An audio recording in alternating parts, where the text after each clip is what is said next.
Hey guys, History 1302, this is Section 5, Part 3 of a 4-part series.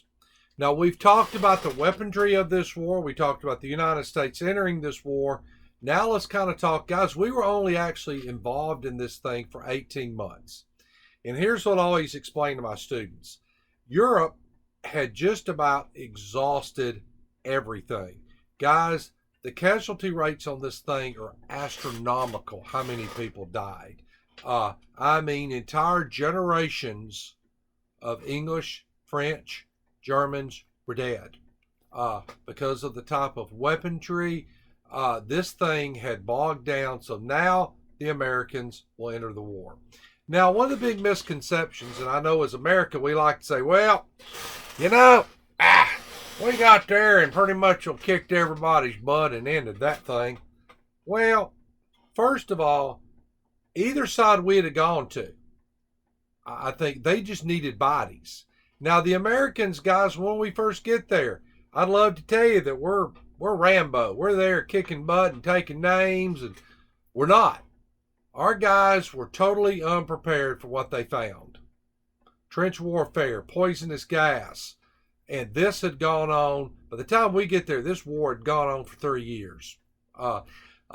Blackjack Pershing was the general over the Americans. His biggest fight was to keep the Americans as a unit.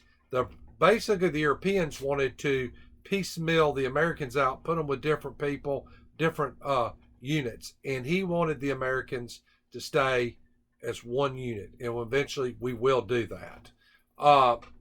Now, in this section, I kind of want to deal with some of the people that were involved in this.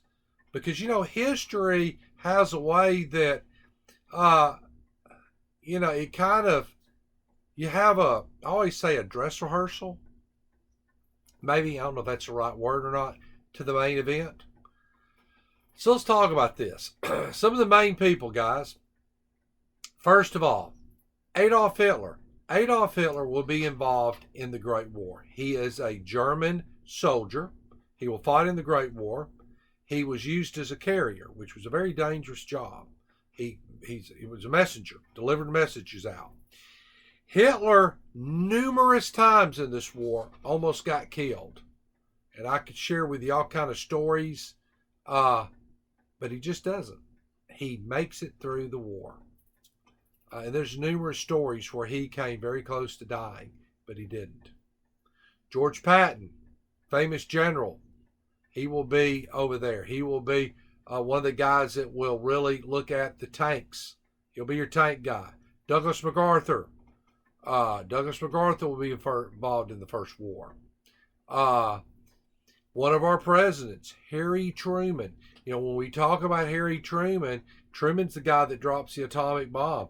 Guys, Truman had been a captain over in World War I. He had been over Europe. Truman had actually been in over there. He was involved, not as the big general or a planner or like an Eisenhower guy. Truman had been in the ditches and in the trenches trying not to get shot and killed, and he was right there involved in the war.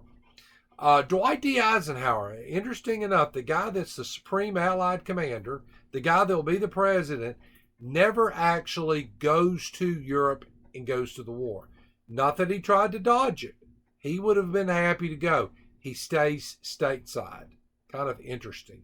Doesn't get involved in the first war. So you kind of see you have all these people that are involved in this first war.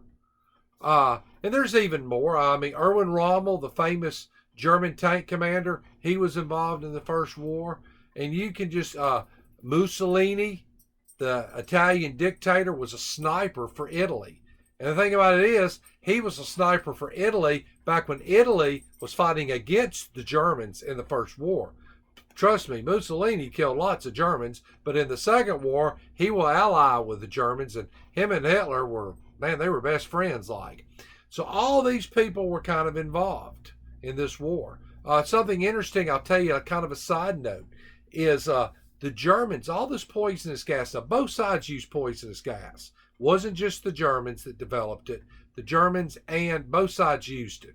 And they had all kind of different gases, guys. They were very nasty. Popular gas was the chlorine gases. And those things have actually came back here recently. But Germany, for whatever reasons, had this handful of scientists. I guess the Germans are a very scientific group of people. A lot of the development of the poisonous gas on the German side will be done by these German scientists. And actually, Albert Einstein will break ranks with a lot of his scientist friends because Einstein would have nothing to do with that. An interesting fact I always found out is Einstein thought that chess, the game of chess, was too aggressive. Anyway, but that gives you some of the people. Adolf Hitler, he's right there. All these people are involved in this war. We're going to do a wrap up of the war.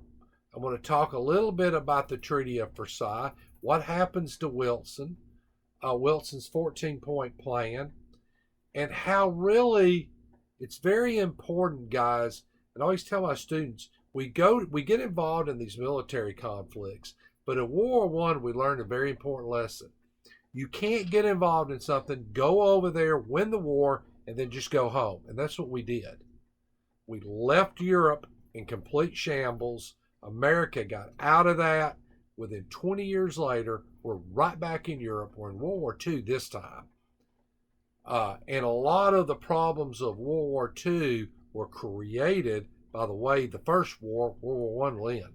We'll have a summary on that. We'll see you then.